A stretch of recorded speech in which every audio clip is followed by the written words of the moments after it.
Before we get into the business of what we're going to cover, I'm going to introduce my fellow panellists. On the far left, we have Jackie Edwards, who was the former head of the Young Audiences Content Fund. Andy Mundy-Castle, who's the CEO of Dog Hearts, whose first kids show, Go Green with the Greenways, was funded by the YACF Fund and Milkshake, and he's going to give a producer perspective to us this evening. We have Luca Fiore, who's the Director of Content for Macadamia, which is an award-winning global edtech company providing educational programming and interactive learning activities for families. And then we have Alex Goat here, who's the CEO of Liberty. She can speak about youth culture, authenticity, and where children and young people are consuming content and producing their own. And then finally, we have Paul Nahar-Biswas, who's a strategist and the Managing Director for Mediator. Paul will give us a wider perspective on the future of public service content in the UK and talk about the UK Children's Media Plan, which is a nascent development. So what are we here to talk about today? Well, how might the evaluation report from the Young Audiences Content Fund inform thinking about the future of public service media for children and young people? So the YACF Fund was designed to support the creation of public service content for young audiences under 18 and for transmission on Ofcom regulated free-to-access platforms with significant UK-wide reach. The 112-page report, I hope you've all read it, we all have, was published last month and has a very short summary, which I highly recommend. But Jackie's going to do an amazing summary plus for us shortly. And in summary, it stated that taking all the evidence together, the YACF Fund pilot provided proof of concept that highly targeted contestable funding administered with rigour within a clear framework of strategic priorities is capable of delivering social and economic value as intended. The YACF Fund pilot has now come to an end, and at this event we want to discuss how we safeguard the future of public service content for the future and what the lessons are from having the fund in the first place. So we're going to be discussing what producers have learned from working with the fund, how to retain cultural content and authenticity when funding for UK content is so hard to find and getting harder, how children and young people can be helped to discover public service content amidst all that's on offer for them, what are young people producing themselves and on which platforms, what are the funding possibilities for the future and regulation and potential legislation, and then we'll have time for Q&A at the end. So, with all that in mind, please do think of questions as we're going along. I would like to ask Jackie to take to the lectern and to give a background on the YACF Fund and all of its achievements. Thank you. Thank you very much, Emma. We are here to talk about this beautiful document, which is an excellent summation of the nearly 3 years that the pilot was in operation. But what I'd like to do is play a little sizzle that is just a tiny snapshot of all the beautiful content the fund supported. It's much more interesting than me saying technique, genre, or age segment quite a lot of times, so I'll just press play. All right, let's do this. Welcome. This is it. Join us. If you could be doing anything right now, what would you want to do?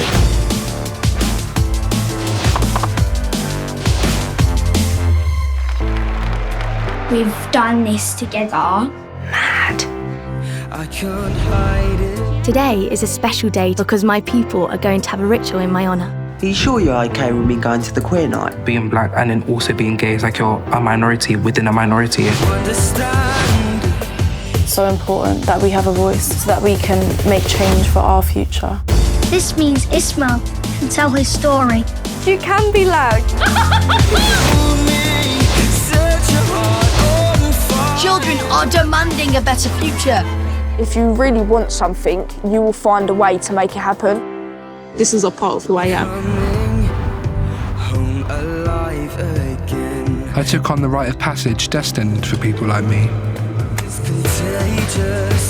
That's my mum. Good luck.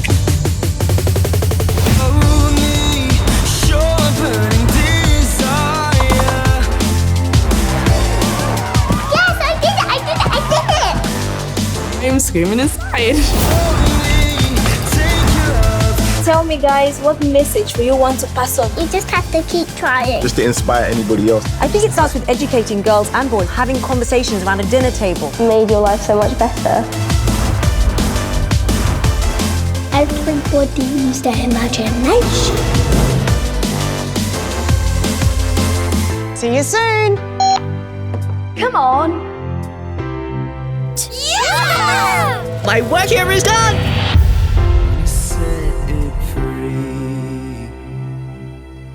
Great job. I love you.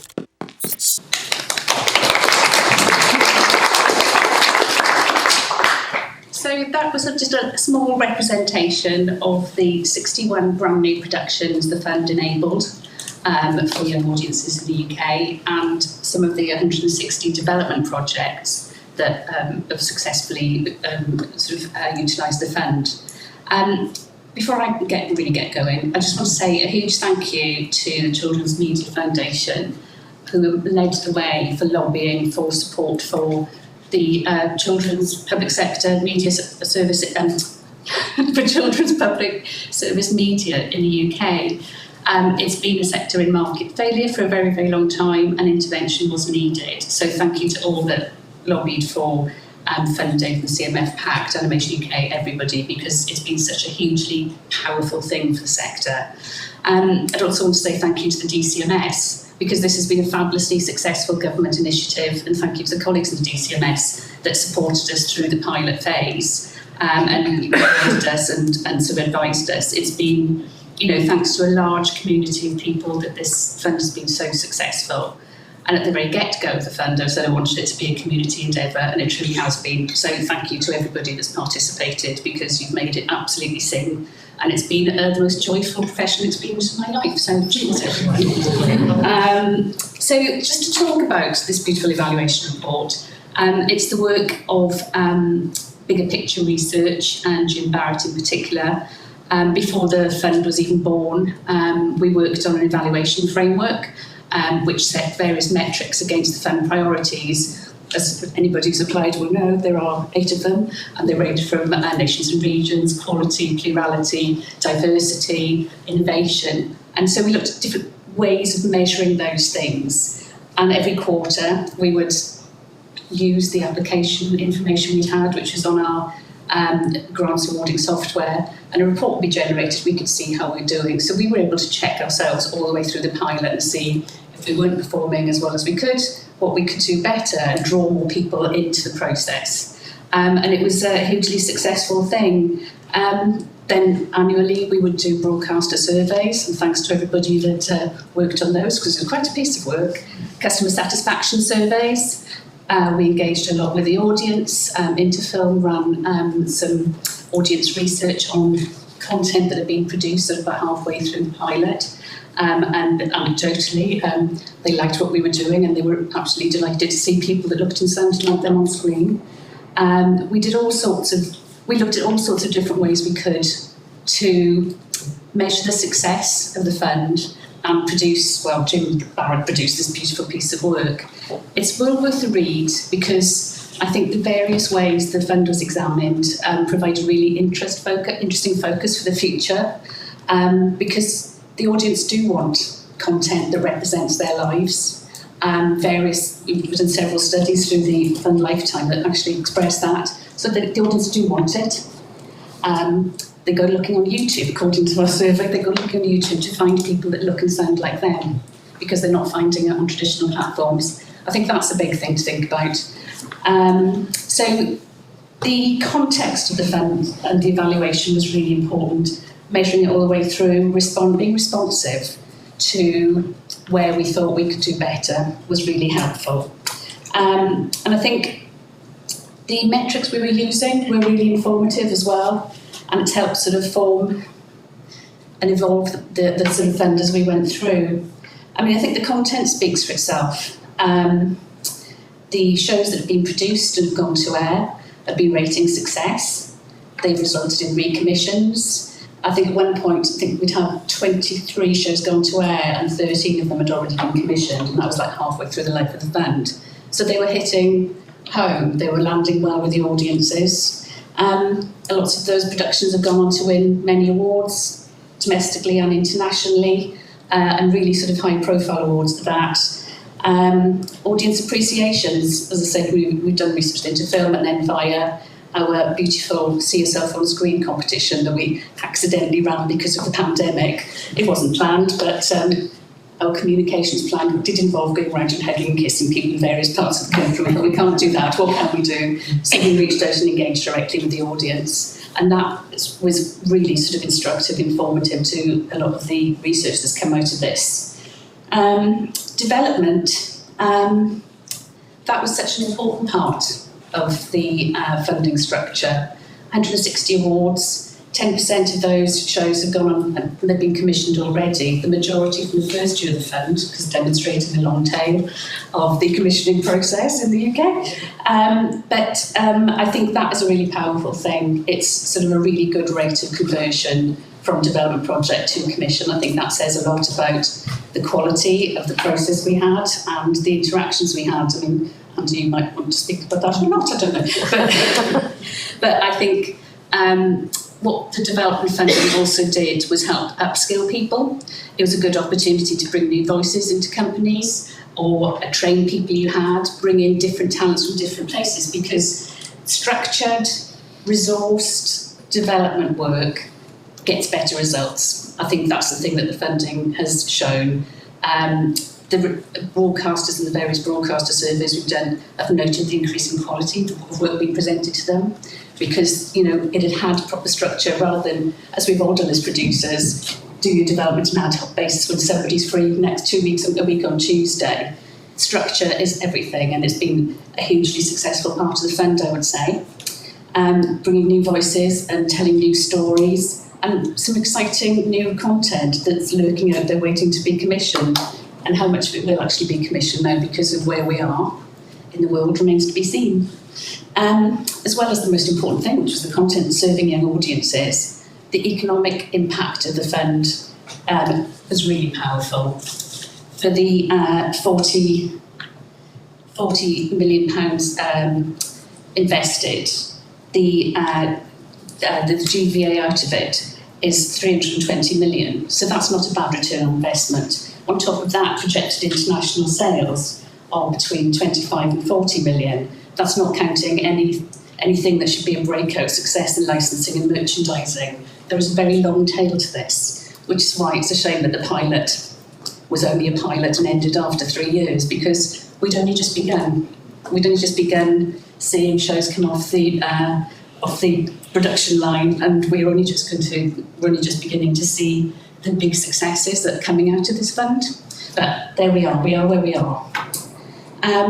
Jobs, 71% of the awards went to outside of London and the South East. So we were encouraging production and development all around the country and hearing new voices. The Indigenous language piece was a really massive success, and bringing shows in children's first language that they've not seen a drama series made just for them before, and that's been a really important moving thing for me as well.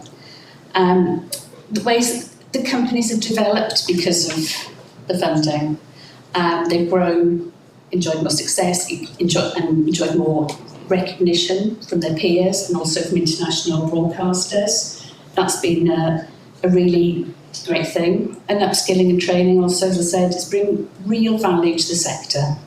And I think, it's something to be really celebrated.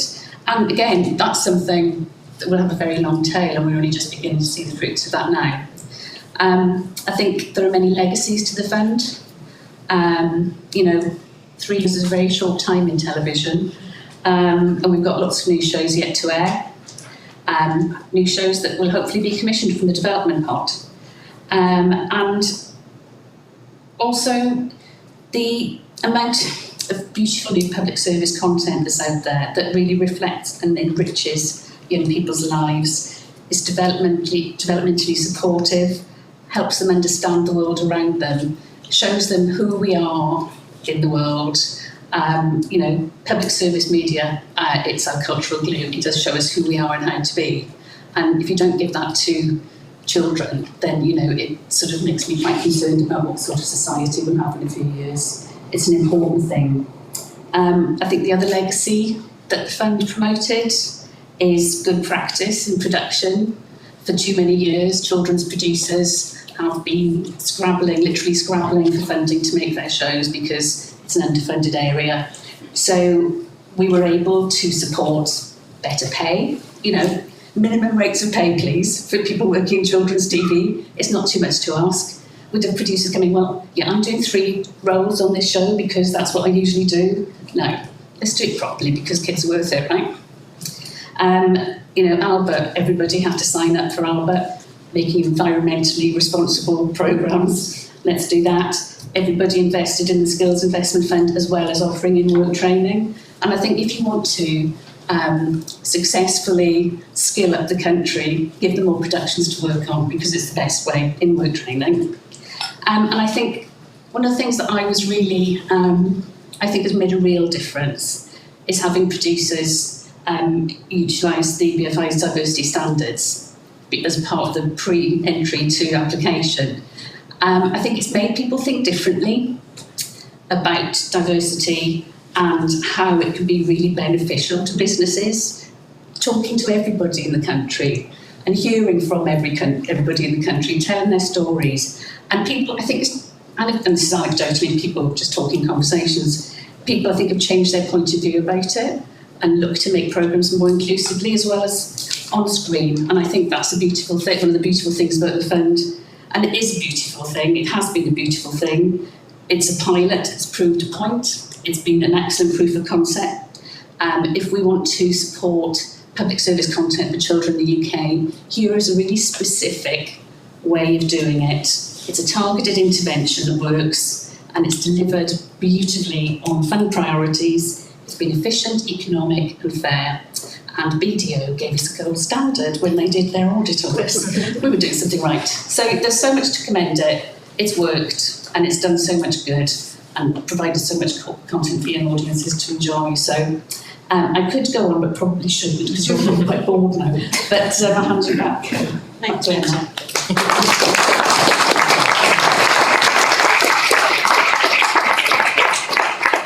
Very clear to me because Bino got quite a good development slate of support from the fund, quite how much effort went in and how much sort of support people got from it. So it's brilliant and it'd be great to hear now from you, Andy, because you've been a recipient. To get yours. Yeah, good afternoon, good evening, everyone. Andy Mundycastle.com, as you introduced. Yeah, I mean, for me, really, having started my career 20 years ago, children's telly was never something that I felt was, you know, kind of an area that I'd even endeavoured to get into.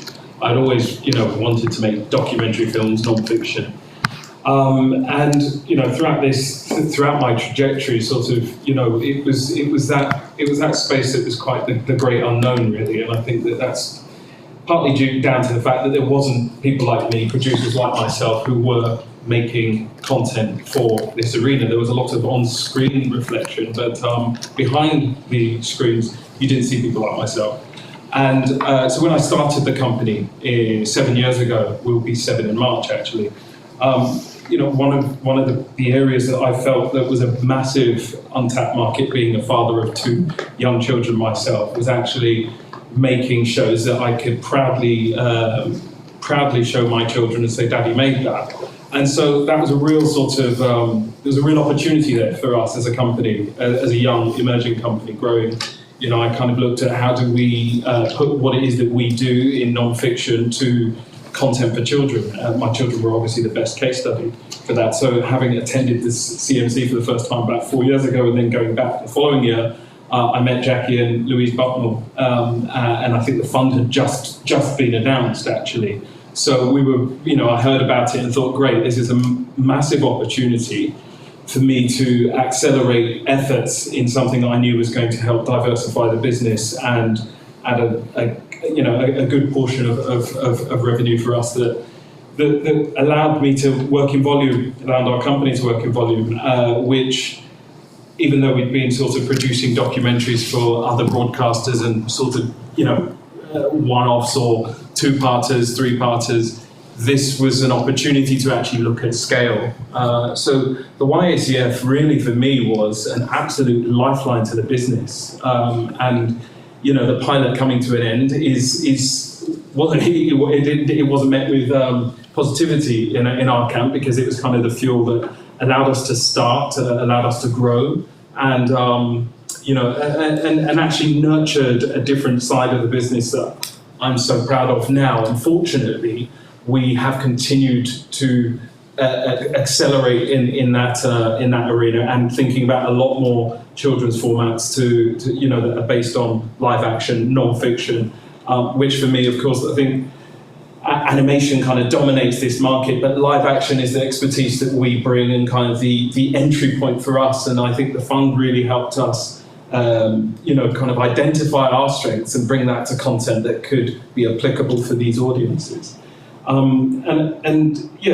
think we're fortunately we've been able to kind of continue our relationships with Milkshake, the Paramount Fund. I think I saw Paul in here earlier on, and that's been fantastic. But it is a real blow. It is a real blow, because I think that decisions were a lot easier for the channel when they were working with us, knowing that there was a bigger funding gap there, or a bigger funding pool to be drawn upon.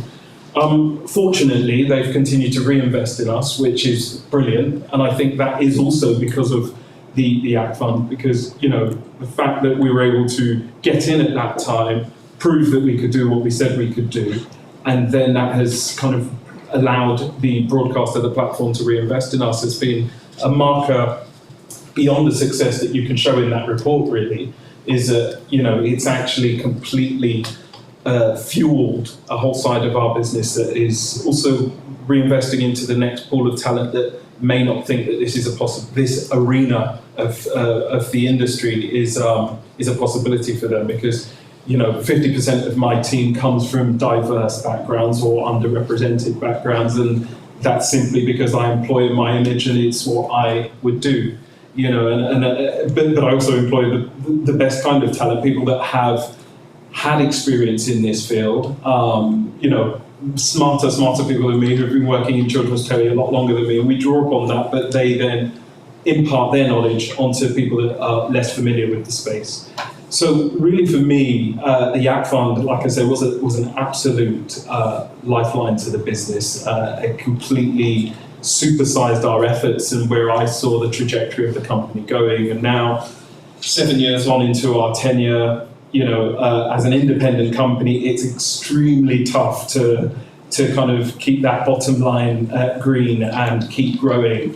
But fortunately, I'm proud to say that actually with children's content, we now see real growth and an area that is completely untapped for us, because I think the authenticity that we bring as producers of other backgrounds, we add something to this, to this arena, and I'm extremely proud of that.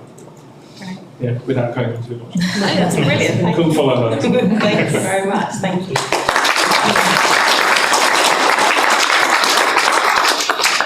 We'll be coming back and entering into a discussion once everyone's submitted, but thank you. It's really good to get your perspective. Yeah. So, Luca, over to you. Tell us about what you do and how the world of, obviously you're not, I don't think you're a beneficiary of the YACF fund, but like the broader public service thinking behind your work. Yeah, where to start?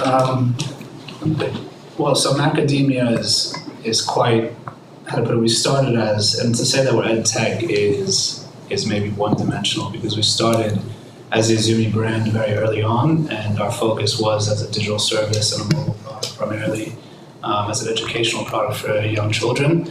What happened over the years, a few years ago, we actually ended up acquiring Da Vinci, which is traditionally a broadcast channel that covers over 150 non-Western territories.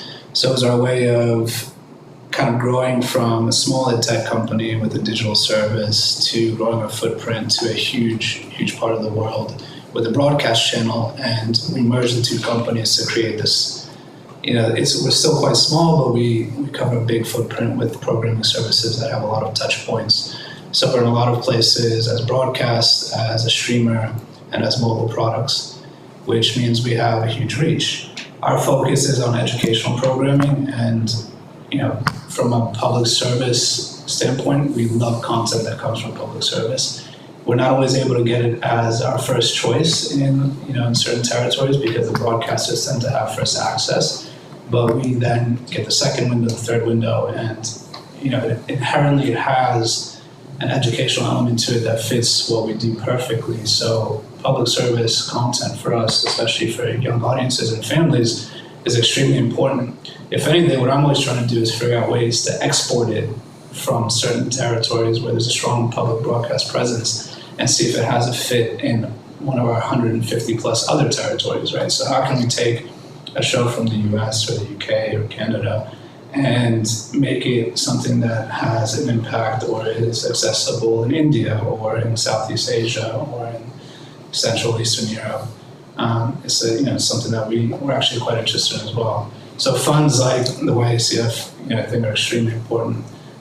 In fact, we have Go Green with the Grimways. It's one of the shows we have on our slate of content. We're primarily an aggregator. We license most of our content, but we also commission a small amount because our budgets are obviously limited compared to most of the local players and the big broadcasters. But again, we love public service content, or what is considered public service content, because it plays a big part in what we consider a well-rounded library of educational content for our audiences.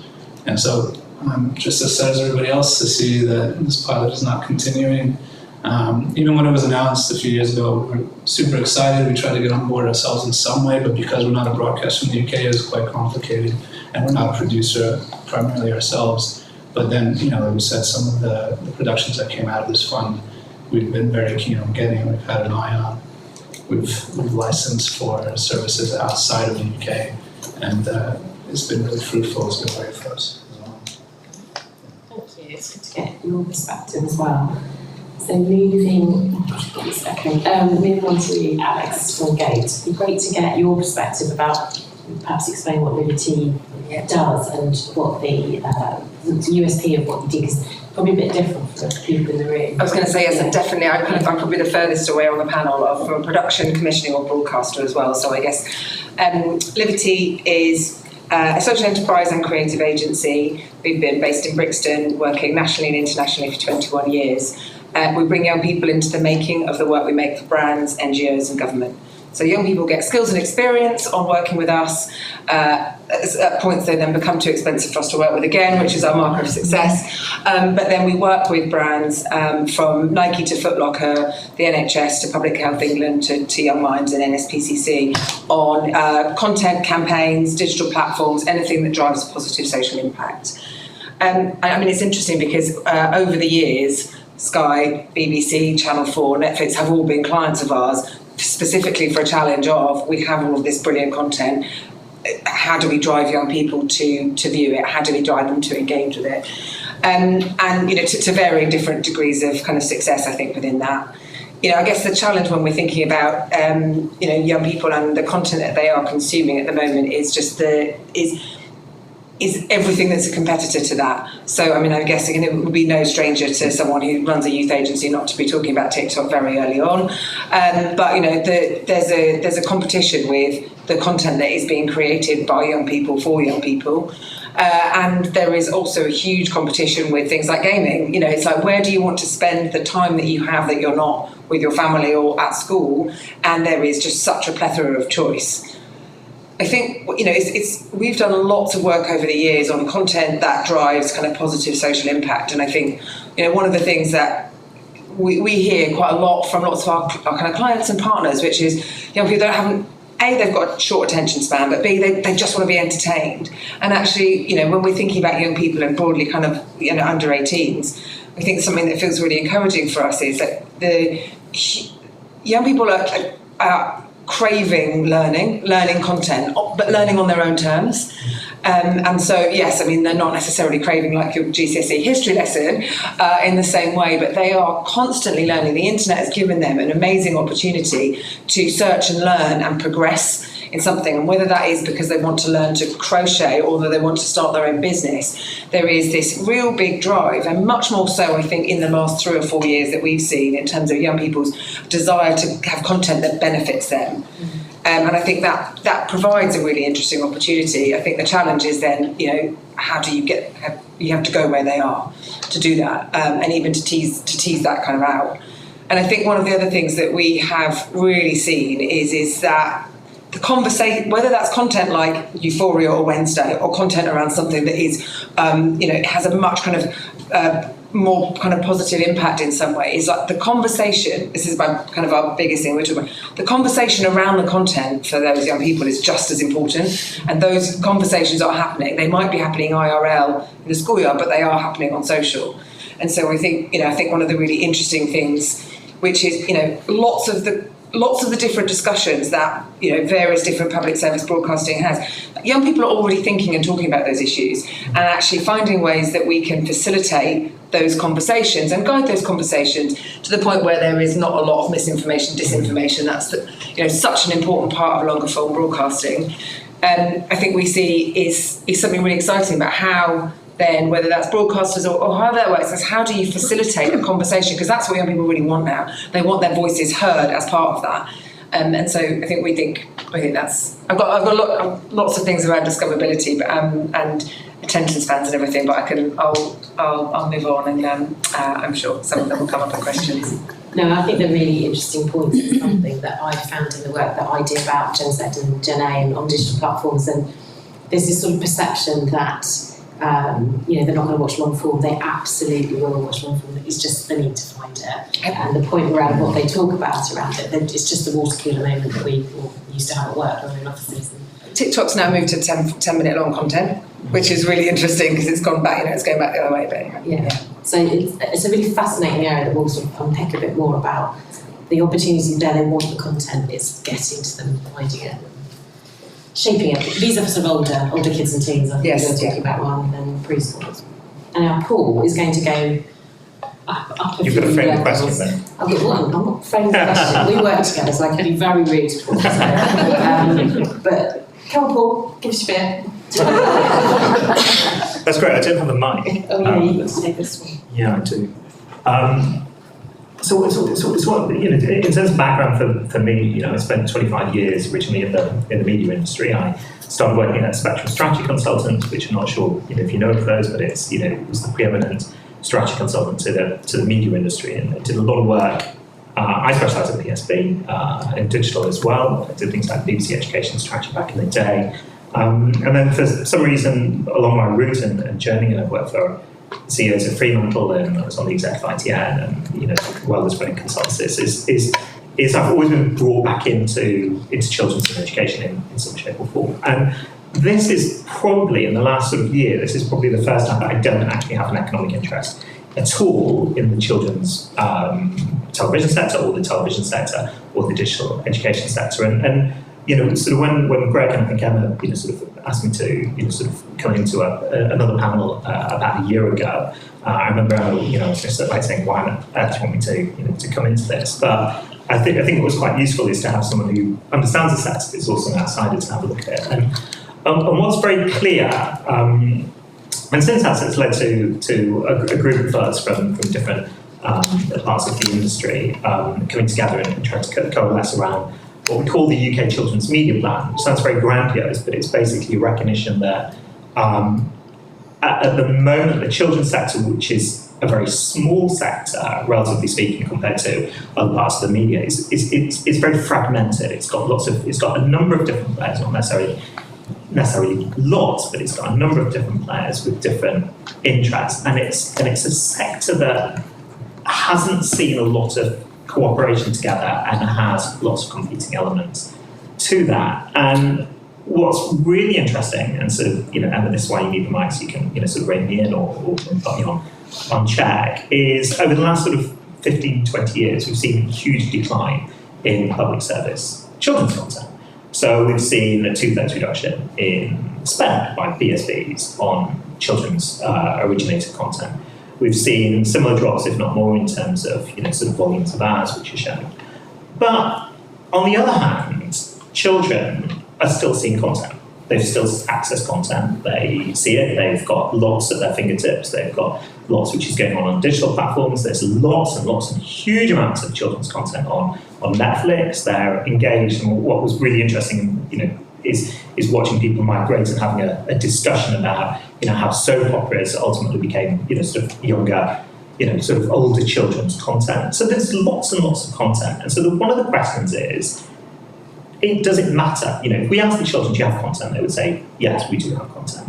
The question for us as a society is, what is the implication if they don't have content that is made for them, or that reflects some level of what we call sort of public service that they can see and they can access? So a good analogy to look at it is in news. There's lots of news and there's lots of information that floats around. All around the world. Everyone sees news, everyone sees information, everyone's got some opinion, everyone's got some information that they claim is fact. But are we as a society better informed than we were 20 years ago? And we, as a society, we look at this and we say, so hugely important there. You have big players like the BBC, ITN, we see the Guardian, getting lots of charity donations and lots of donations to continue its good work from members, etc. And we look and we say that ecosystem of having good, strong public service content within news, which is honest, informative, that gels and brings society together, that serves the purpose of its readers, but has a wider aspect around that, is really, really important. And what I'd like to ask a question of is that if it's so important in news and information, then surely children's content, which is that the first thing you see when you're a child, when you point in front of something or you see something and you learn about the world outside of your lounge, is probably through a screen. It's the first time you understand content about something that's outside of your village or outside of your town or outside of your social community is what you see on a TV or a tablet or something like that. So surely that itself becomes really important. And that's where, for me, this discussion and this debate about public service children's content is really important.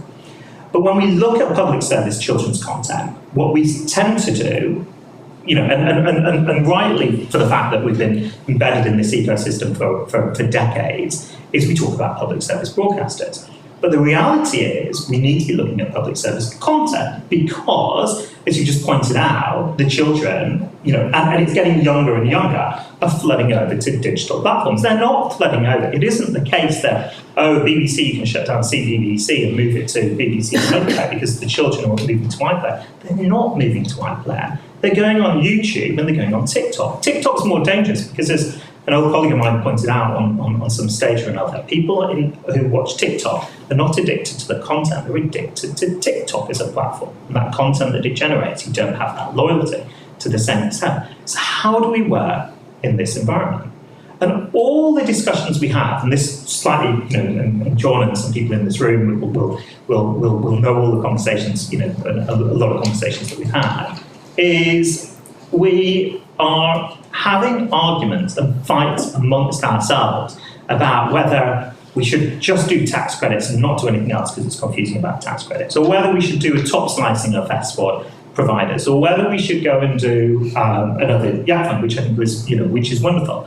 And the thing we all need to do is come together, all the major parties, and say, look, hang on, what's the situation we're in now? What is the situation that we go in 10 years' time? Because we know that in 10 years' time, for all our wills and wants in the world, young people are not going and sitting and watching linear BBC 1 or linear BBC 2. They might not be watching the iPlayer. They might be doing different things. And we need to say, this is really important. We need to have a grown-up conversation where everyone gets into the room, bashes heads together, and those every people in the room, as John will know, been in those rooms at times, are big players like the BBC, are big players like ITV, but also are producers. It's also different platforms, and come together and say, okay, well, what can we do to create an ecosystem? And I think we have to have some honest conversations. So one of the honest conversations is if people say, well, actually, in 10 years' time, we're not going to support the sector. Okay, fine, we need to know that. Because the thing that causes anxiety in this room is insecurity, it's uncertainty. Of course, it's the money going, but it's to know whether we need to get out of this and whether we've got 5 years to get out of this, whether we've got 10, 15 years to go to do something. What should we be focusing our opinions on and our efforts on and our views on? And what is that ecosystem that means we know where to go and get different pockets of money? Because without that, life is really, really stressful. I'm doing my third startup at the moment, which is always a roller coaster. And the thing that hits you with startups is uncertainty, massive, huge uncertainty. Everyone in this room practically is running a startup. And that's that massive uncertainty. And so what I would say is, and what we try to create with the UK Children's Media Plan, which is easier said than done, is we do need all the people to come into the room. Whether we can do that as an industry, which we've tried to do independently as an industry, or whether we need some sort of intervention, which is DCMS or something like that to bash heads together. But everyone needs to get into the room and we need to look at what's happening over the next 10, 15 years. We need to make some difficult choices and decisions, and we need to start putting together a plan that's a plan that will change, but nevertheless it's a plan that will give certainty to people in this room and will enable us to continue to make content that doesn't have to be public service broadcasting content, but is important content that binds together UK society, that binds together the children, parents, that social pact, shows each other, interacting, etc. And I'm going to shut up right now in a minute, and supports an industry. There we go.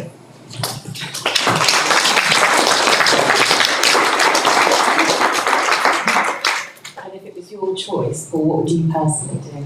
Oh, I'll tell you that later. Okay, might give you a chance. That's really useful, thank you, and I think very helpful to get that kind of broader perspective. Which sort of moves us on to the broader question and a bit more of a debate on kind of about discoverability, because that's come up quite a few times, and we know from all the figures, particularly post preschool age, finding great public service content or just great content in general, it gets very tricky. When the average age for children getting their first phone is 7, and we know from all the research that from that point parents don't act as a gatekeeper at all. How do kids find this content, and how do we get them to engage with it? Because the point has been made that once they do find it, depending on duration and so forth, they will watch it. So I'm going to come to you first because it's your specialist area. Discoverability. I guess I touched on it a bit before, which is there's no two ways about it. You have to go where they are. You have to find a way to enter the platforms and the digital platforms and the conversations where they are. I think the majority of young people that we work with are kind of 11 to sort of 17 or older. But I'm not necessarily talking in our experience, but as you say, those young people who are beginning to get phones at 8 or 9. The opportunity for young people to want to discuss what's going on, either in a facilitated way in the classroom or in a way that gives social currency to their friends, I think is really important. But those conversations, conversations in real life and online are no different for young people. So I think, when we're thinking about it's really important to understand how and where we're giving that kind of information to young people, where they are, and that is in social or in gaming at the moment, I would say. And in terms of TikTok specifically, what strategies have you undertaken on behalf of clients? Because there's promoting shows versus... we haven't promoted... So one of the things I think is really important at the most basic level is being native to the platform. So just sticking cut downs of a show onto TikTok will not work. There will be no engagement. One of the things that we did, and it was slightly pre TikTok, more kind of from a YouTube point of view, with BBC and iPlayer, was working with a really interesting strategy that we employed on quite a few different shows, which was working with influencers who were probably older than those people who the show was targeted at, but kind of appointment to view with their younger siblings, and actually looking at kind of reactions. So, there's no getting away from creators and influencers in some way are really, really powerful for being able to, I guess, advocate for shows. So, TikTok, I would say that. And the challenge, as I say, is you've got cut through of people making content on their own terms for themselves, for people who look just like them. But it's not to say that's not impossible. I think it's about, utilising everything that platform brings. Bring TikTok into stuff, to be honest. They're all over, working directly with people. So that would be my 2 pence on that. And Jackie, in your perspective, both from your YACF work, but also from your time at the BBC, there's been talk, I think through Greg, about having a public service algorithm, on YouTube. But also there's the discoverability question when you've got content on iPlayer, 5 on demand, all the different players, but there's not that much in totality. and then Netflix sort of hide their content. You've got a bit sort of pops up occasionally. What are your thoughts? Yeah, I think the whole sort of BBC YouTube relationship was quite interesting because, you know, if you sort of attract young audiences to YouTube to promote something, they're likely to stay there because something possibly served up that's interesting. So I don't think that was ever a particularly successful target. And in fact, it's probably driven more audiences there than to iPlayer, which is probably not the intended consequence. But it's an interesting conundrum and it's a challenge for traditional broadcast platforms everywhere. How far do you go? And I think, you know, Channel 4 and their 4 studios is a really interesting development.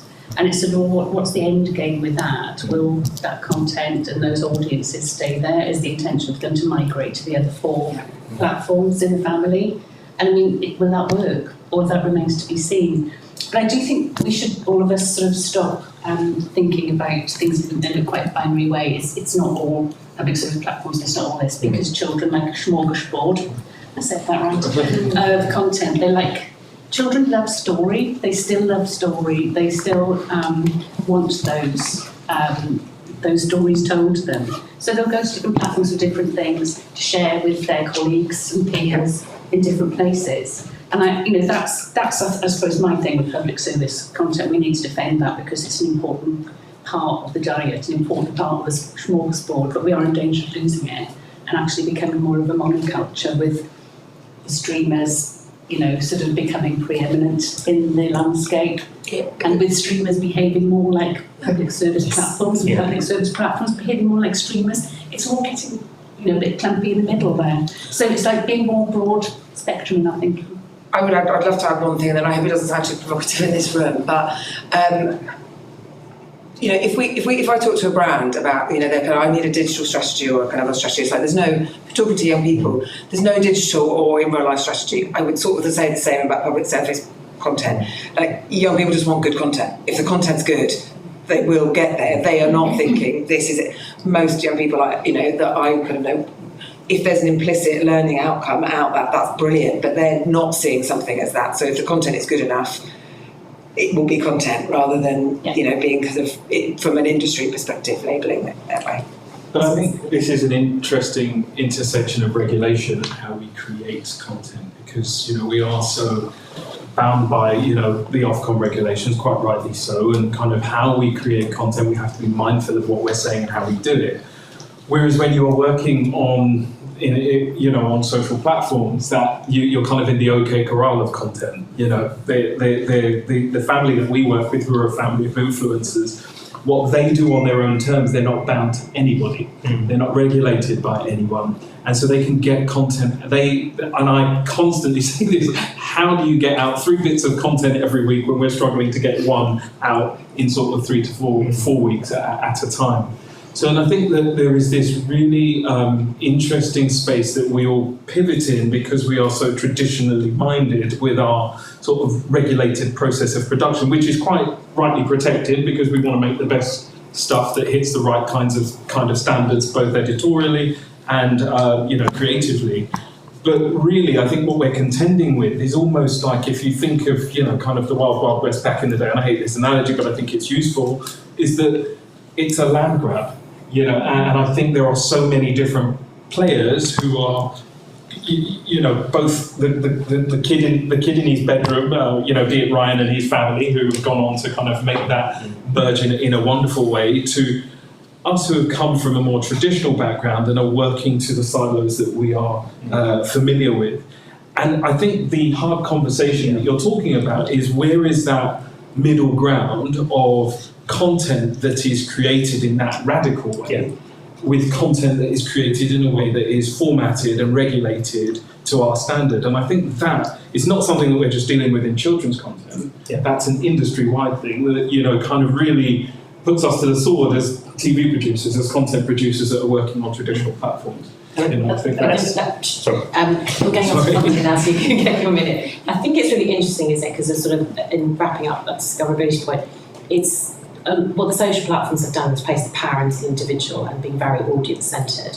And broadcasters come from a we know best approach approach, and I think that that's some of the kind of middle ground that we might need to think about kind of going forward, because there's all the benefits to public service content, and particularly for children, but you can't have that nanny state approach in a world which is a bit more freeform, very different for preschoolers. So Paul, you're going to get your moment in a minute. So now we're going to move on to public service content funding. What's the future? You know, what are the options there, and what do you think we should do? You can get the mic back. Great. See, I was itching to answer that question, which is on the same thing. I think one of the key things is if you take PSP out of the equation and you just allow everything to commercially roll, commercial answers do happen. They take longer, different players will win and different players will lose because they can't move to that same line, speed, and we'll get some sort of equilibrium. In children's PSP, laissez-faire doesn't work. You can't just leave it to the market. And the danger that we've got, and everything, I mean, coming back into the market, and I set up UK's curriculum online a long time ago, and like Emma, I did a national free-to-wear scheme in New Zealand, and we're in those situations, we create structures and we create frameworks that people have to live within those structures and frameworks. The problem we've got at the moment from funding is that we're living within a PSP framework and structure. If it's not coming, even with the YACF funds, we were looking for primary broadcasters. The ecology is created that funding and financing is coming from broadcasters, and those broadcasters are protecting what they do, which is broadcast. And if we want to move, and as we have to move, the market has, the children have gone off, and they've moved really quickly. TikTok's really interesting because I'm very good friends with a person at TikTok, senior person at TikTok, who should not be named, who goes and tells me point blank that he said children don't watch TikTok. Under 13-year-olds don't watch TikTok. They don't watch it. Just don't watch it. You can't get any funding. We won't have the conversation because they don't watch it. I said, well, they do. And he said, of course they do. Our daughters both watch it. Everyone watches it. But officially they can't do that. But the problem we've got is we've got public service content which is having to be made to a very traditional model. A model, in fact, that existed the last time. I remember the debate when Channel 5 launched, and everyone was like, why on earth is Channel 5 launching? Because it's out of date. We're in a multi-channel environment. This whole internet thing will go off at some sort of shape or form. Why is Channel 5 launching? That is the system that we're living in today for children's PSP content, or for children's public service content. And that's the problem with funding. And maybe one of the things which is radical, and I don't represent anyone on, if I say this, is if we look in a digital environment, or which we're in, does there need to be an alternative commissioner out of that? We're saying that the commissioner is sitting within a PSB, a TV channel or TV broadcast. Does that commissioner have to stand outside of that to be able to commission? And what structures do we need to do? The benefits, the outcomes, the judgments of success, Jackie, are all the things that you've got, but does that have to change from PSB into a digital world? I mean, it's content at the end of the day. Yeah. It always has been, always will be king. And so how do you fund that content, fantastic content, and how to fund it? That is the question. Yeah. And just building on that, I'm looking at both Luca and Andy here, where are the other sources of funding, for producers? Where else can you go other than the public service, traditional broadcasters to create kids content? Well, it seems they picked up our pursuit. Hopefully we can have a conversation after this. I mean, anybody who's in the kids industry knows that it's a hustle. I mean, if you're in the media industry, it's a hustle. It's a hustle for us as well as a broadcaster and a streaming service that covers so many territories with a small team. So even I have to find money all the time, find creative ways to get content made on very small budgets, and I go everywhere. I have to think outside the box. I go talk to nonprofits, I go talk to brands about whether we have a common interest to produce a show or a concept that we're interested in. We see if we can co-finance it. I go to YouTube channels and YouTube brands all the time and say, hey, you look like you're doing something really interesting. Can we piggyback on that and on your audience? And maybe, we co-produce or co-finance something. A lot of times they'll get educational platforms, see what content they have. And if they have a library of content that's just sitting there that we could repurpose to create a TV show, why not? All of a sudden you go from £1 million budget to $100K budget, right? So it's really about being diverse and, versatile and thinking outside the box in order to do that. And I think that's part of the discussion here is producers, and this is not a dig at producers because I love what you guys do, we need you, but you think about how to get that project funded, but then what's that beyond that, right? Do you think strategically beyond that point, which is even when you produce a show, you have a target audience in mind, but all you're thinking about is getting that show produced and then it goes to the broadcaster. You don't even know if you're reaching your target audience. It might go to Netflix and never see the light of day because it flopped after 3 weeks. Is that really what you want for your show or your IP, right? So I think it's thinking a step beyond even just the funding, which is you might get this funded, but if you really want this to be a success, you have to think bigger and you have to think kind of broader. That would be my advice, and just even to get it funded, where you find that funding. There might be a lot of sources you haven't even thought about yet, and it's a lot of conversations. It's a hustle. You have to just keep at it. So briefly, Andy, on Tate, it would be great, and then Kate, you as well, because obviously you work with lots of. Yeah, I think for us, being versatile, nimble, small, we can kind of go and open or try and crank open a few more doors. One of the places that we have found joy is in art institutions, and I suppose in sort of grown-up content. We've been working with cultural institutions such as the Tate, Barbican, Somerset House, who are around the corner, and what we've been able to do is bring some of our expertise now with children's content to their area of expertise. So the Tate Kids run quite a successful platform anyway. So it was a case of, for us, well, how do we sort of, how do we look at what they're doing in that space and bring a sort of TV formatted or kind of our more rigorous understanding of process to content. And fortunately, that's been another string to our bow, and the revenue stream within the business is making content that fits cultural institutions for children that may want to be introduced to the kind of thing they're talking about. So I think, obviously there are so many more doors. I think the point of data and understanding the data and having a strategy beyond is something that we're trying to work on. But again, when you're a smaller company, you sort of think that expertise, that manpower is kind of another add-on to think about financially. But I think being diverse with the thinking of sort of other institutions that want to reach those younger audiences, that have a built-in platform somehow, be it YouTube, online, any kind of social offering that they have. How do we bring our expertise to those platforms? And that successfully is what we've done. Yeah. And to piggyback on that point, you can have a big project in mind that you're still working towards.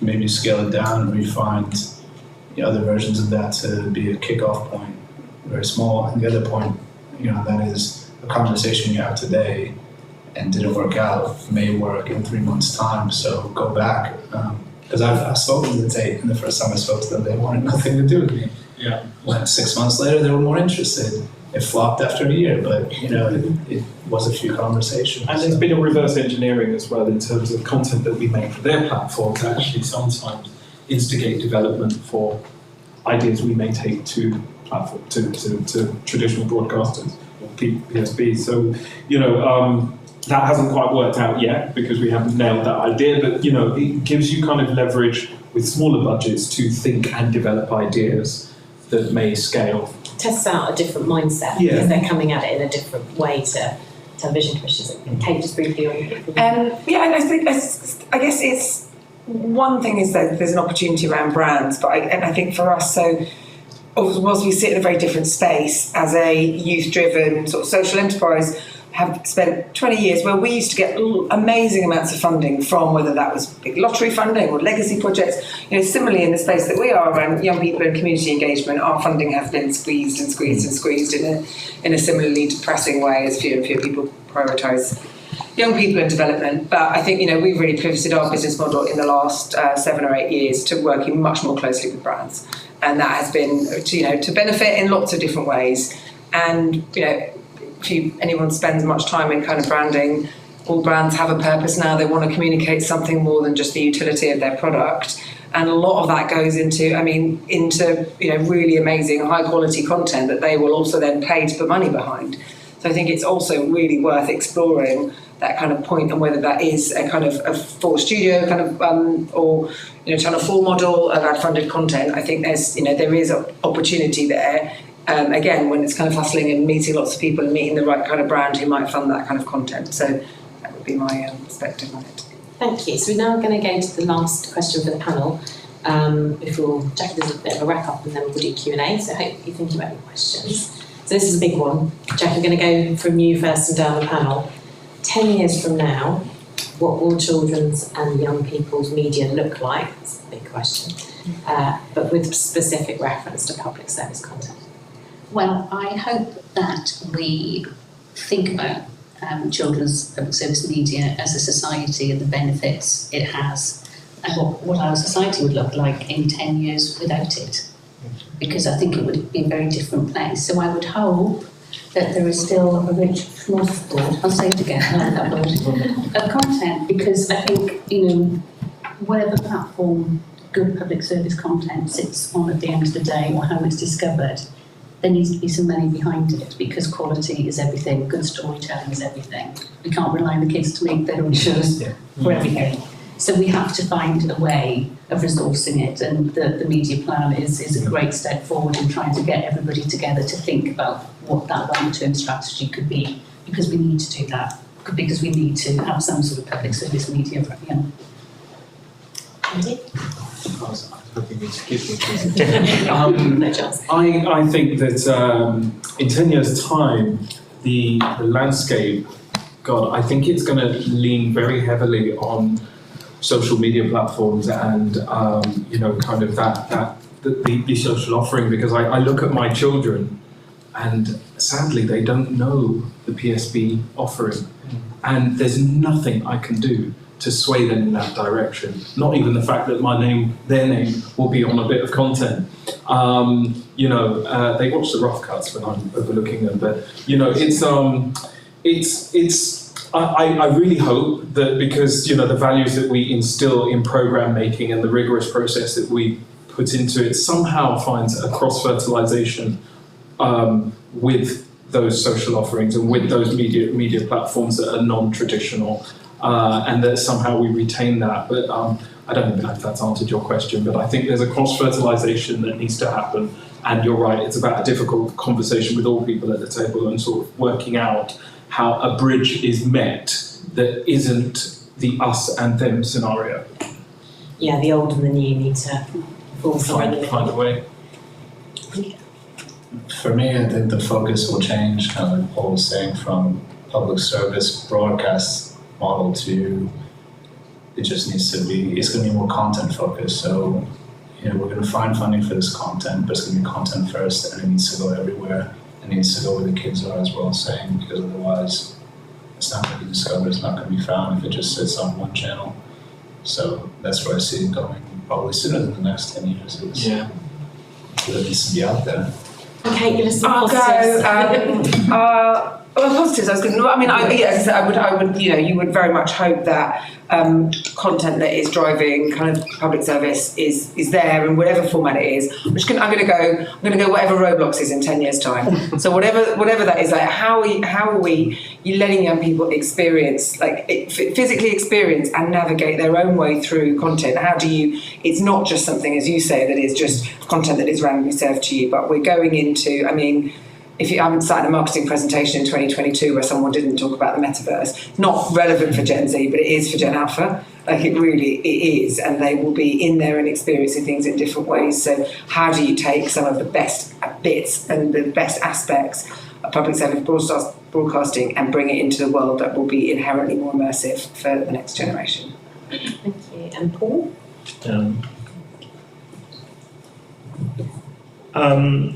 Sort of see it, with what we're doing with the UK Children's Media Plan, the whole bit about it is that there are no answers right now.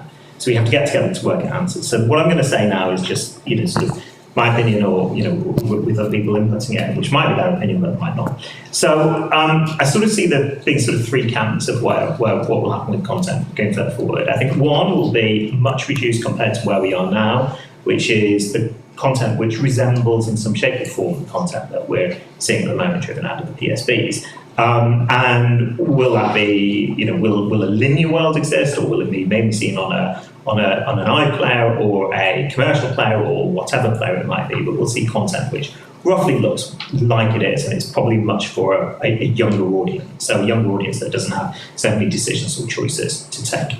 I think the second group, and I do feel optimism that we will be able to get there. I mean, the question is if we focus on it, is where you will get accidental discovery or discovery of public service content through digital platforms, or in ways that people and sort of children, older children and younger young people will discover as they go about their normal content consumption lives. And that might be bits on gaming, that might be bits on sort of social platforms, it might be longer, it might be shorter, it might be whatever, it might even be text-based, who knows.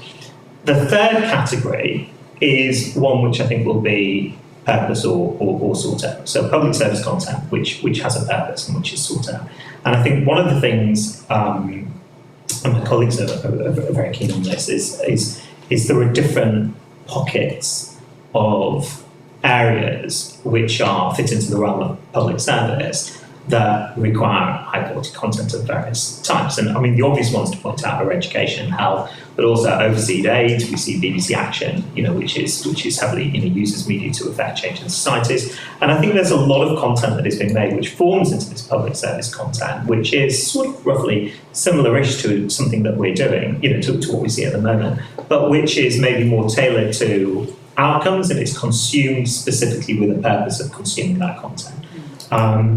And look how ambiguous I am on that one. But I think, three buckets. What we've got at the moment is changed, obviously, but very much reduced. One, something that has to go and follow audiences in digital and has an accidental bit of discovery. And three, another camp, which is purpose-driven, where people are actively searching out or are in an environment where they are looking at that high-purpose content. And we should be playing into that. We have skills. We have skills, we've got history, we've got content, and we can make those things really effective. Education, health, as I said, but there are other sectors as well. I think that. Thank you. That's really interesting. We're talking about disaggregation, syndication. We're talking about sort of ring fencing certain areas, but a bit of an uncertain future out there, particularly from a platform point of view. So for the PSPs. So in wrapping up, I'm going to ask Jackie to give her final thoughts, having come out of the fund, and think about that future and what your learnings were and where the sort of beacons of hope are for us. Yeah, I mean, I think it's a fascinating time to be working in children's media. It is a bit like everything, everywhere, all at once, sometimes, things like that. But, and I think that's a great thing. There's more content choice. There are more places to find things that are your specific interests, so you can create a much more bespoke experience for yourself, utilising different platforms. And that's a great thing. But there are many different children's audiences, aren't there, different audience segments, and we've got to think about carefully how we do that. And, we are interested in what the Online Harms Bill will say and how regulation will kind of impact and all of that. So that's an interesting thing to come along. But, I think the one thing I would say, because obviously I would say it, is that we do need to protect some level of public service content creation so young audiences in this country see their lives reflected, and they have content that resonates with them, that explains their lives and helps them, that nourishes them, supports their development, helps explain this bonkers world to them. We need that. So it's finding a way of how to fund it and where to put it and how to make sure that kids find it, because it's necessary. And the fund, it's been the most amazing experience, and I think it's been a hugely successful pilot. If everyone wants what a good proof of concept looks like, this is it. It's been hugely successful in terms of job creation as well as beautiful content. And content that audiences really like and appreciate, and say that they missed that sort of thing and they didn't know where to find it because it wasn't on the traditional platforms in any shape or form. So we need to do that. If we do one thing only, is make sure there's some sort of provision of public service media for young audiences in this country, because they deserve nothing less, quite frankly. We need to support them.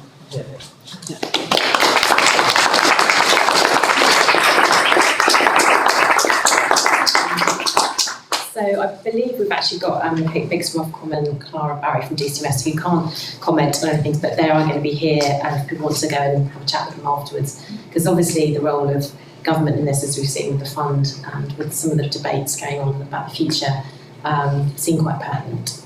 So we're going to open up to questions now, please. In the back. Carol Chun, UK Coalition for Cultural Diversity of Expression. We've always made children's media a centre point of our work. I just want to pick up on Paul's focus, which was funding, and you let it slide in almost a whisper, which was the whole idea of levies on the streaming platforms to go into a national fund. I just want to pick up on the Children Media Foundation report, where a number of people, including Ed Vaizey, former Culture Minister, mentioned that this could be one way forward. Over half the member countries of the European Union, plus Canada and Australia, have already in place investment obligations or levies on streaming platforms, which go into public fund. I'm going to cut straight to the point. 1% on the revenues of Netflix would put 12 million in, and then on the other platforms, there you are. And finally, the BFI report of July 22 talked about the difficulties facing independent film production, and their fourth recommendation was also a consideration of levies. Is it not time that we consider putting that into the upcoming media bill? Thank you.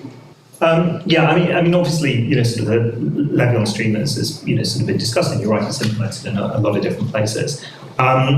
So I think it's something that, to be honest, I think there are lots and lots of different ways that we can look at funding and where we take things, where we ask people or make them contribute. I think one of the things we need to do is we need to do it all in a joined up way, because what's happening at the moment is that the government has been very clear, and a lot of different large parts have been very clear that as an industry we need to speak with one voice. And that's, I don't know why, it's just in this industry, it's quite a challenge to do that. All of the things that are being discussed are all things that, when you look at it and we're all sensible about it, are all things that need to be brought in and can contribute to that pie. But I think what we all need to do is we need to put some effort in to get together and draw that out and work out what the considerations are, and form a coherent, sort of proposition to government, whether that's through the DCMS or directly, and put those in place. So I agree with you completely that it's a very legitimate and sort of intelligent and proven way. And if we look at the ecology that everyone's playing in, they're playing in this ecology and they have obligations to this nation. I think we just, when we put all that together, I think we need to do it in a joined up way, because there will be unintended consequences of going down one route rather than another. There we go. So I suppose the answer from my perspective is completely you should consider that. At the moment, until we've all sat down together and done that, I can't really give that an answer. Well, not on record anyway. Does anyone else on the panel want to comment on that? No, just to say there are a number of possible solutions that could be employed. That's one of them. But again, it's consideration, because with every action there is a reaction and unintended consequences. So we need to look at the whole landscape in the round. And it's a tricky one, because whilst the streamers have done very well up till now, TikTok have probably leapfrogged massively in terms of children engagement for content and making quite a lot of money. So it's not just streaming platforms. Any other questions? At the back. Hi, Greg Boardman from Three Stones Media, also working with Paul on the Children's UK Media Plan. I guess it's just there's two elements to this really, and they both might be a little bit philosophical, but I think at the moment we do need to be philosophical. And my question is, so every bit of content, every moment is part of the child's development. And maybe I'm thinking it's now time to move beyond hustling, because in actual fact I think producers have been hustling for like 30 years to make brilliant content that we make here. And I think society needs to empower the producers of great content, some of whom are at the table, to not hustle for our children. And then I think the other question, again, it's philosophical, but it picks up on a point. And this isn't trying to be a nanny state. Young people have a wonderful voice, but they don't know necessarily everything, because that's why they're young people. And I wonder whether it's through algorithms or technology, we need one eye on where they are, but also that society, again, needs to actually decide where it wants them to be. And there may be a technological vision at the moment. I think that the one thing that concerns me is we're accepting Meta's, Google's and YouTube's view of actually where they want us to be. And I think as people, that everybody in this room, I know you all care about kids, and I wonder if we actually just need to set their vision aside and actually for us to have some, as parents, as great program makers, have an opinion about where we would like them to be.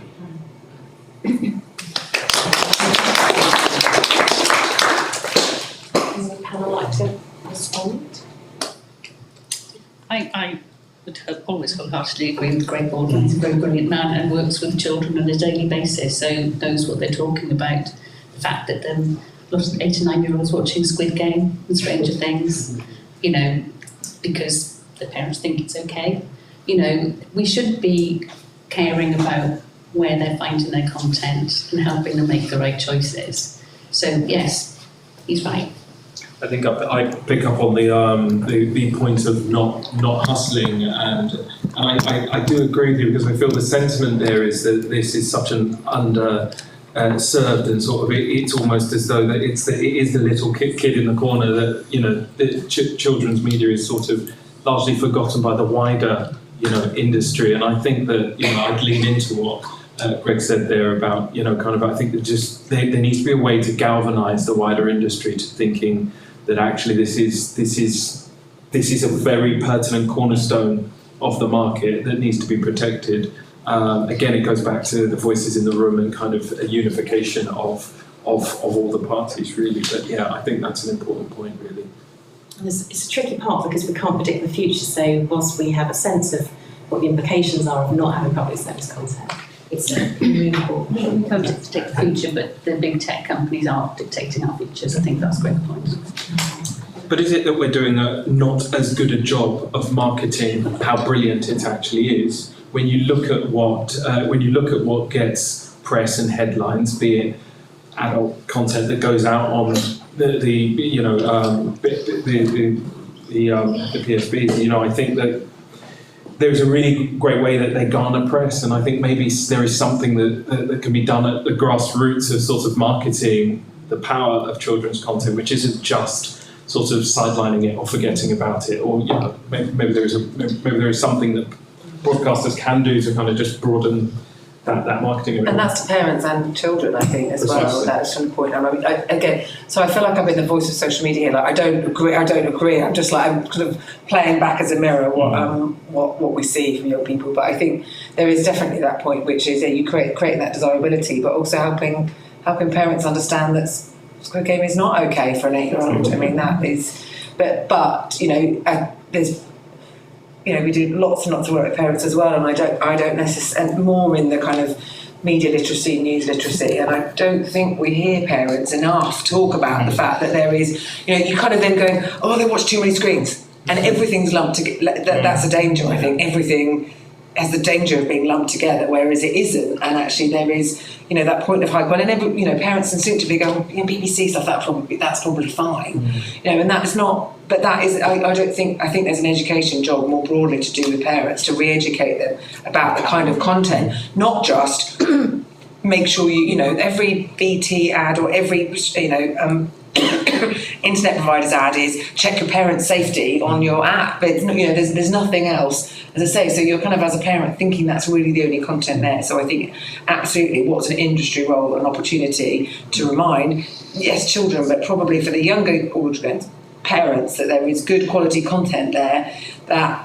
can support their child's development, because I think that doesn't feel like it's high on the agenda when it comes to, as you say, marketing. But we all need help curating our content. You know, I get very confused on Netflix all the time. But I think, you know, who's actually curating things. You know, for a lot of platforms, it's not an algorithm. Isn't it a nice idea to have a human curating it? And it's quite interesting seeing some of the SQs increasing linear channels. I mean, Sky Kids are launching a linear channel in the UK. I think it's fascinating. Paramount, I think, are doing so in a couple of territories as well. What's that about? Interesting. Yeah, I think there's some interesting points about behavioural change. We think about having 5 veg a day and all the kind of government campaigns to do that. When you think Channel 4 put out a report a few weeks ago about Gen Z, and 54% Gen Zers are most worried about their mental health more than anything. So they're able to now articulate what the last few years or social media has meant to them. But no one's doing that for children. It's really, just a really quick thing. I think it's a very interesting outcome of the to see yourself on screen competitions we have, because there's a questionnaire entrants had to fill in. And the first year, early on in lockdown, and it was all a bit of a lark. And the ideas that were being pitched by the kids were all quite fun and joyful. And we had so much fun doing it. It was not a lark. We had so much fun doing it. We thought we'd run it again for a second year. And the second year, there was this thread of doom and real kind of despair in places in a lot of the pictures, particularly from the sort of teens. It was remarkable, and it was sort of quite an informative piece of work, and just testing the mood of the nation's kids. Yeah, we've got to listen to them, and we've got to help them, which is why public service media is such a good idea. One last question. Do you still want to ask it? Struggling to remember what I was going to say. There's someone at the back if you do. No, I do want to ask you. Paul talked about laissez-faire doesn't work. I think that's the trajectory that children's media has been on for the past 20 years. And I think, picking up on Greg's hustle point, I think the reason I don't think you're going to get whoever everybody is around the table to say what it's going to be like is because it's become, and has been encouraged to become, inherently cutthroat. It is the Wild West. And that's the model that has been built up in children's media. There's no, I don't think, example of people who are in charge of different platforms and public service organisations discussing with each other what they're trying to achieve. Because, as I say, for the past 20 years, the trajectory has been every man, woman and child for themselves. And that's why we're in the state we're in. I wondered, Jackie, whether part of the answer is more regulation around finance. We've got regulation around editorial standards, which hobbles those who provide content for public service platforms, but in the Wild West, you don't have to worry about it so much. And that's when our problem started in the children's sector, the Communications Act of 2003, and it's been a very, very sliding downhill slope ever since then. And so regulation is something, big interest. But I think to look at the idea of, because it's being discussed in all other utilities, if children's media, public service media is a utility that's important to the UK, to our children's welfare, then like the conversations that will be happening in a year or so's time about railways, electricity, whatever, internet, whether that's the conversation that should be had about children's media. And with that comes regulation, and with that comes security of funding. And that would be the direction, because my only concern about the YACF fund is laissez-faire in the Wild West has meant very, very, very wealthy companies have said, we're not going to make programmes for children unless you give us some money.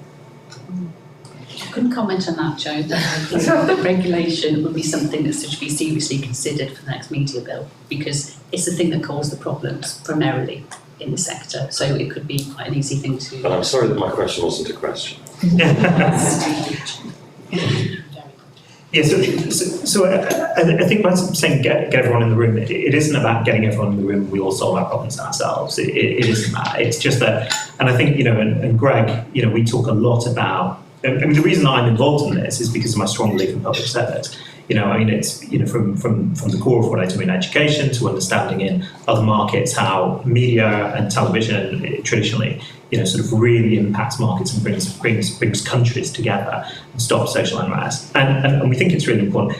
no, it's not just about the industry coming together and solving its own problems, but it needs to be able to speak with one voice and to show the impact of public service. And there's 1,000 reports on the benefits of Sesame Street alone. 1,000 reports have been written on the benefits of Sesame Street alone. There's lots and lots of powerful evidence about the impact of social benefits of children's programming, and those need to be pulled together. And part of that is turning around and being able to go to government and saying, actually, here's some of the other things which might be funding pots, which might be ring fencing, which might be remits written in for people to have public service licenses or equivalent, or it might be about if you're a part of a certain sector, you are regulated and that has certain obligations which are upon you.